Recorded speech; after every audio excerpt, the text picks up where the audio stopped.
Bonjour à toutes et à tous, je suis très heureuse de vous retrouver après cette longue pause de plusieurs mois, si ce n'est les chants du mois et un ou deux sacrés Mélanie, un seul je crois.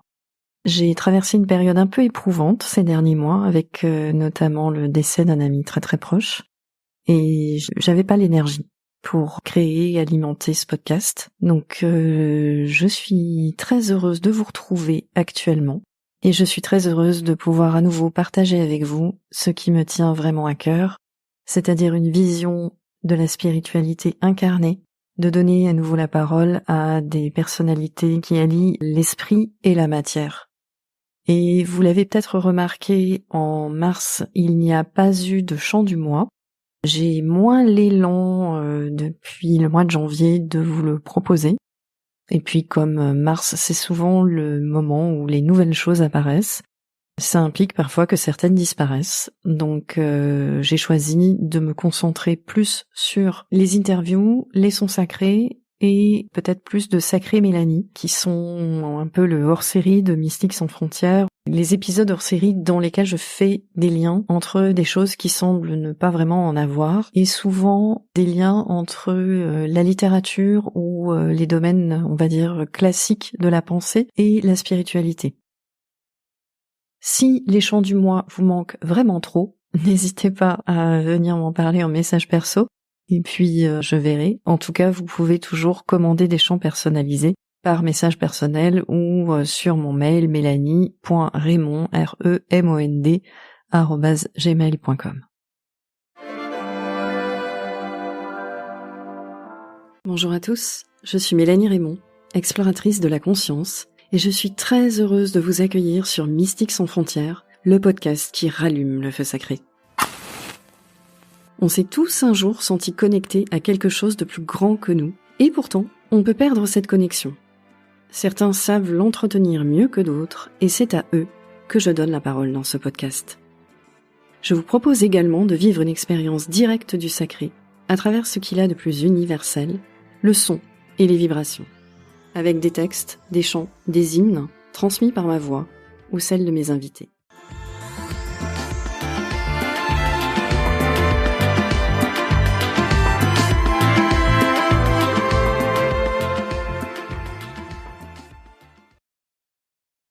Dans cet épisode vibratoire de Mystiques sans frontières, vous allez entendre un extrait du livre « Expérience de conscience élargie » de Marie-Odile Riffard. C'est un passage du témoignage de Didier Chapuis. Parmi les 8 autres témoignages que comporte le livre, c'est celui-là que j'ai choisi parce que c'est une expérience de grâce spontanée.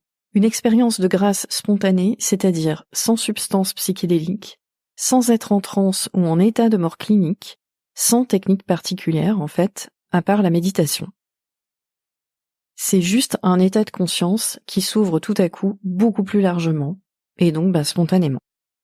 Et si j'ai choisi aussi cette expérience, c'est parce que Didier Chapuis y raconte très précisément que le temps, l'espace et la matière n'existent plus lorsqu'on vit une expérience de conscience élargie.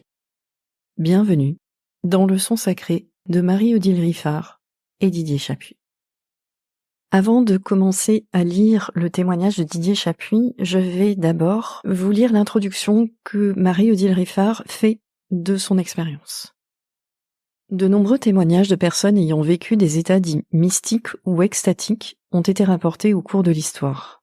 Ces mots tentent de désigner des expériences intérieures d'ouverture, de contact ou de communication avec une réalité transcendante, non discernable en état de conscience ordinaire. En effet, il a été observé que parfois, de façon tout à fait spontanée, alors que leur corps n'est aucunement en danger ni confronté à une situation de mort imminente, certaines personnes témoignent avoir vécu une expérience dans laquelle leur conscience s'est comme largement expansée, et au cours de laquelle leur conscience individuelle a été totalement dissoute dans une grande lumière d'amour vivant.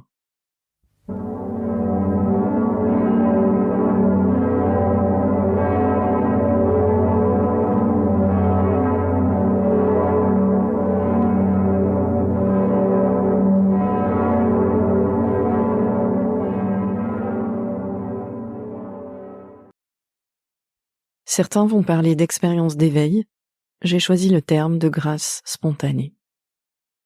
Plus courantes que l'on puisse l'imaginer, ces expériences mériteraient d'être entendues bien plus sérieusement, afin d'approfondir les connaissances sur nos capacités d'expansion en tant qu'humains incarnés et la nature de qui nous sommes réellement. Ces états ont pu être vécus par tout un chacun au moins une fois dans sa vie, à des degrés plus ou moins profonds. Ils participent à ce sentiment intuitif et prégnant que nous, humains, sommes bien plus immenses que nous croyons l'être.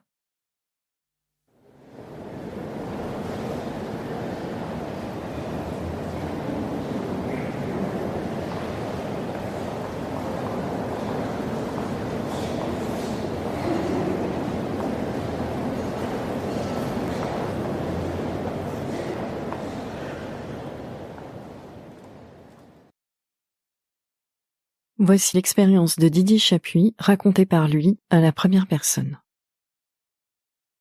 J'ai été très surpris de découvrir à différentes reprises que la pratique de la méditation pouvait conduire à des états modifiés de conscience. Un soir, j'étais en train de méditer avec d'autres personnes dans l'appartement d'un ami qui nous recevait. À la fin de la méditation, je me prosterne. Pendant que je salue, ma tête touche le sol, un plancher en bois. Au moment où mon front touche le plancher, il passe à travers. J'ai les yeux qui passent à travers le plancher. Mais au lieu de voir l'étage en dessous, je me retrouve dans le cosmos. Je me retrouve à côté de la Terre. C'est sublime. Je vois donc la Terre à belle distance, comme ce que voient les cosmonautes. Je vois qu'elle s'éloigne sur la droite, un peu derrière moi. Sur ma gauche, j'ai la Lune, magnifique. La Terre s'éloigne, je ne la vois presque plus, et puis la Lune disparaît. Devant moi, c'est le ciel étoilé, le cosmos, l'univers avec les constellations, les étoiles. Je regarde la Terre, mais il n'y a plus de Terre. Je regarde devant moi, et là, les étoiles s'étendent à l'infini. À chaque fois que je fixe une étoile, elle s'éteint. À chaque fois que je fixe un point lumineux, il s'éteint. Plus je me concentre pour essayer d'identifier ces étoiles et ces planètes qui sont là tout autour de moi, plus tout s'éteint, successivement. D'un seul coup, toutes les lumières s'éteignent. Je me retrouve dans le noir absolu, mais d'un noir qu'on ne connaît pas sur Terre. Ce noir a la même intensité que la lumière que j'ai connue dans une autre expérience. C'est un noir absolument divin. Ce qui est impressionnant, c'est que je me sens totalement en paix, alors que le noir pourrait être effrayant. J'ai conscience que je suis en train de vivre ce noir, et en même temps, je me retrouve seule. C'est-à-dire qu'il n'y a aucune conscience existentielle. Moi-même, je n'existe pas, bien que je puisse penser. La conscience est bien là, je suis sur Terre en même temps, mais rien n'existe. Personne, aucune matière, rien. Je ressens la solitude la plus profonde qui puisse être. La solitude au sens propre du terme. C'est quelque chose d'impressionnant que je vis encore parfois. Ce jour-là, il y a des gens à côté de moi dans la pièce qui bougent, qui respirent. Je suis là, de l'autre côté, et j'éprouve cette solitude. Et dans ce noir d'une beauté et d'une luminosité incroyable. Pourtant ça n'a pas de sens, un noir lumineux. Ce qui a été intéressant, c'est que même aujourd'hui, je n'en suis pas du tout effrayée. C'était extrêmement beau comme expérience. Très beau, très serein, très paisible. J'étais une conscience observante et mon corps était sur Terre. Les gens commençaient à bouger autour de moi. La méditation venait de se terminer. Eux ne se rendaient compte de rien. À l'échelle terrestre, cette expérience a duré 5, 10, 20 secondes. Peut-être pas 20 secondes. Mais à l'échelle de ce que j'ai vécu de l'autre côté, le temps n'existe pas. C'est un temps démultiplié en termes d'expérience. Ce que j'ai vécu représente peut-être une demi-heure, 1 heure. Je ne me rends pas compte. Je remercie infiniment Marie-Odile Riffard pour son autorisation de lire un extrait d'un témoignage issu de son livre expérience de conscience élargie. Si vous avez adoré ce podcast, partagez-le à vos amis, sur vos réseaux sociaux, où vous voulez. Et si les valeurs de ce podcast vous parlent, sacré, spiritualité hors de tout dogme et religion, ancrage, humour, vous êtes également bienvenus à rejoindre la communauté des Mystiques sans frontières sur Patreon et à faire un don mensuel ou ponctuel. Vous trouverez le lien dans les notes du podcast. Sur Patreon, je vous propose le premier lundi du mois des cercles de mantras pour vibrer ensemble et pour vibrer haut, et le troisième lundi du mois, un espace de parole autour de vos expériences mystiques, loin des commentaires déplacés ou malveillants. Et je serai très heureuse de vous accueillir dans l'un ou l'autre de ces cercles, ou les deux. Ensemble, rallumons le feu sacré. Merci pour votre écoute et à très bientôt.